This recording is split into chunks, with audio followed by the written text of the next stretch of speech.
రోజు వాగ్దానంగా పరిశుద్ధ గ్రంథాలు తెరిచి కొరింథీయులకు రాసిన 2వ పత్రిక 12వ అధ్యాయము 9వ వచనాన్ని మనం చూస్తే, నా కృప నీకు చాలును, బలహీనత యందు నా శక్తి పరిపూర్ణమగుచున్నదని ఆయన నాతో చెప్పెను. కాగా క్రీస్తు శక్తి నా మీద నిలిచిండు నిమిత్తము విశేషముగా నా బలహీనతల యందే బహు సంతోషముగా అతిశయపడుదును.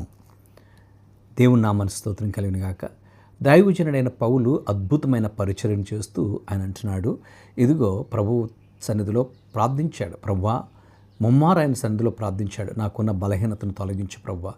నేను నైట్ టైము పరిచర్యకు వెళ్ళాలంటే ఎవరో ఒకరు సహాయం కావాల్సి వస్తూ ఉంది, కనుక నాకు కంటి చూపును దయచే తండ్రి అని ప్రార్థించాడు. ప్రభు అంటున్నాడు, నా కృప నీకు చాలును అన్నాడు. దేవుని కృప చాలునని చెప్పినప్పుడు ప్రభు సన్నిధిలో దేవునికి అప్పగించుకుని, నీ కృపలోనే నేను ముందుకు సాగుతానని దేవునికి అప్పగించుకున్నాడు.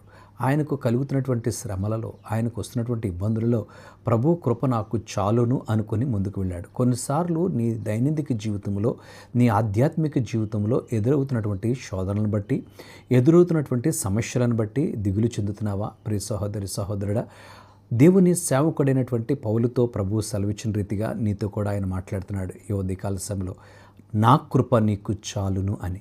కనుక ఆయన కృప ద్వారా సమస్తము చేయగలిగినటువంటి, దేవుని కృప ద్వారా నేను సమస్తము చేస్తున్నాను అని చెప్పాడు. నన్ను బలపరిచేటువంటి వానిందే నేను సమస్తము చేయగలనని భక్తుడు పౌలు మహాశయుడు చెప్పిన రీతిగా, ఎవరైతే దేవుని కృప మీద ఆనుకుంటారో, ఆశ పెట్టుకుంటారో, వారి జీవితాలు దీవెనకరంగా, ఆశీర్వాదకరంగా ఉంటాయి అని లేఖనం సెలవిస్తుంది.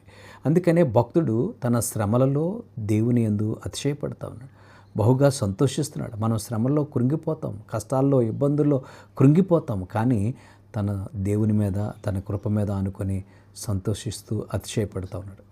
మన హృదయాలు ప్రభువుకి అప్పగించుకొని ప్రార్థన చేద్దాం. పరిశుద్ధుడా, నీకు వందనాలు. ఈ కొద్ది మాటలు మా వినికుల్లో దీవించి నీ కృప చేత నింపండి. నీ సన్నిధి మాతో ఉంచి నడిపించండి. అన్ని విషయాల్లో నీ కృపా సహాయ సమృద్ధి నీ ప్రియబిడ్డలతో ఉంచి నీ కృప చేత వారిని బలపరిచి దీవించమని యేసు నామమున అడుగుచున్నాము తండ్రి. ఆమేన్.